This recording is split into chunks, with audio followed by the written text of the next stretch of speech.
హనుమంతుడి స్టోరీ చెప్తావు కదా, అందులో హనుమంతుడు గుండెల్లో రాముడు ఇంకా సీత ఉంటారని చెప్తావు కదా.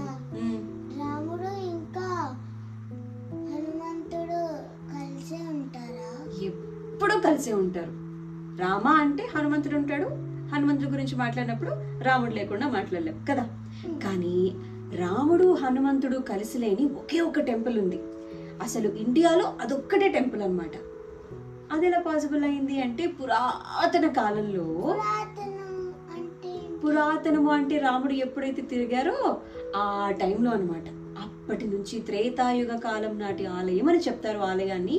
ఆలయం పేరు ఒంటిమిట్ట ఆలయం. అంటే ఒకే రాతి మీద రామయ్య సీతమ్మ ఉంటారు లక్ష్మణుడితో పాటు. కానీ ఆంజనేయ స్వామి ఉంటారు అనమాట అక్కడ. ఎందుకు చెప్పనా? ఇందాక పురాతన కాలం అన్నాను కదా, ఆ కాలంలో మృకండి అలాగే శృంగి అని చెప్పి ఇద్దరు మహర్షులు ఉన్నారనమాట. వాళ్ళంట మొత్తం అందరూ క్షేమంగా ఉండాలి, జగత్తంతా బాగుండాలి, సుభిక్షంగా ఉండాలి అని చెప్పి కోరుకుంటూ ఏం చేశారంట, యాగాలు తపస్సులు చేస్తున్నారంట. అప్పుడు రాక్షసులు వచ్చారంట. వీళ్ళు ఎందుకు యాగం చేస్తున్నారు, అందరూ ఎందుకు బాగుండాలి అని చెప్పి యాగంలో ఏం చేసేవాళ్ళు, రక్తం పోసేడాలు, రకరకాలుగా వాళ్ళందరినీ ఇబ్బంది పెట్టి వాళ్ళు యాగం చేయకుండా ఆపేసేవాళ్ళు అనమాట. ఇంకా వాళ్ళ బాధ భరించలేక వెళ్ళి విశ్వామిత్రుడితో మాట్లాడి, రామయ్యను సీతమ్మను లక్ష్మణుని మీరు తీసుకొని రండి, రామయ్య ఉంటే గనక రాక్షసులు మమ్మల్ని ఏమీ చేయరు, రామయ్య మమ్మల్ని కాపాడుతారు అని చెప్పి రిక్వెస్ట్ చేశారంట. సరే అని చెప్పి ఓకే వస్తున్నాము అని చెప్పి అప్పుడు అందరూ కలిసి వెళ్ళటం.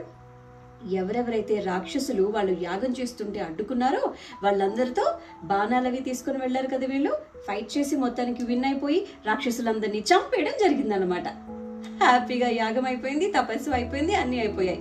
కాబట్టి హనుమంతుల వారిని కలవక ముందే సీత రామయ్య లక్ష్మణుడి సమేతంగా విశ్వామిత్రుల వారితో పాటుగా వెళ్ళినటువంటి ప్రదేశం కాబట్టి ఒంటిమిట్ట రామాలయంలో హనుమయ్య ఉండరన్నమాట. తెలుసా? అయితే హనుమయ్య ఉండనటువంటి ఆ టెంపుల్కి మరో స్పెషాలిటీ కూడా ఉంది.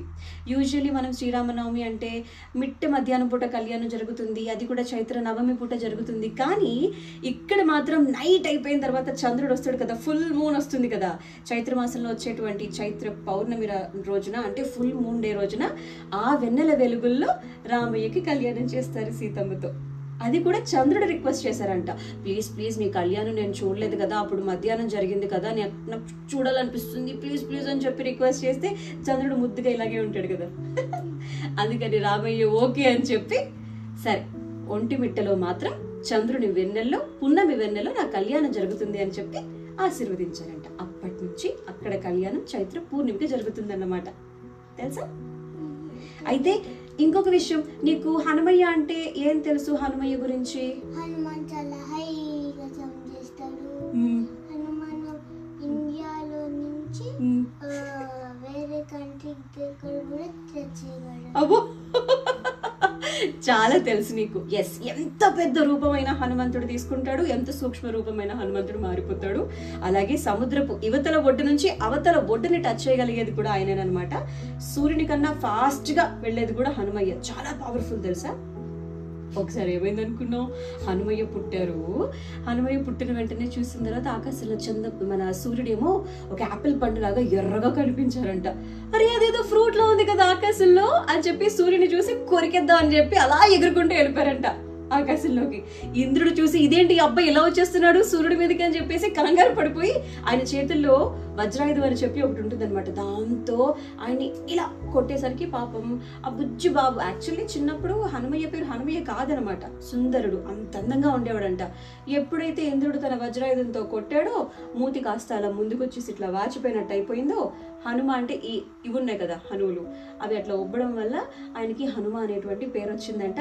అలా ఇంద్రుడు కోరుకున్నాడంట, నా వజ్రాయుధ ధాటికి తట్టుకున్నటువంటి మహానుభావుడైన బోల్డ్ని పవర్స్ ఉన్నటువంటి వాడు కాబట్టి హనుమానే పిలవండి అని చెప్పి అన్నారంట. అప్పటి నుంచి అందరూ కూడా సుందరుణ్ణి కాస్త ఏమని పిలిచేవాళ్ళు, హనుమా. ఓకే, ఇప్పుడు నీకు హనుమ అనే పేరు కూడా ఎందుకు వచ్చిందో తెలిసిపోయింది కదా.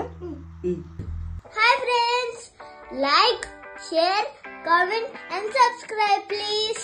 తెలుసు కదా ఛానల్ పేరు నువ్వు నేను ఒకట. ఇన్స్టాలో కూడా ఫాలో అవ్వండి. బాయ్.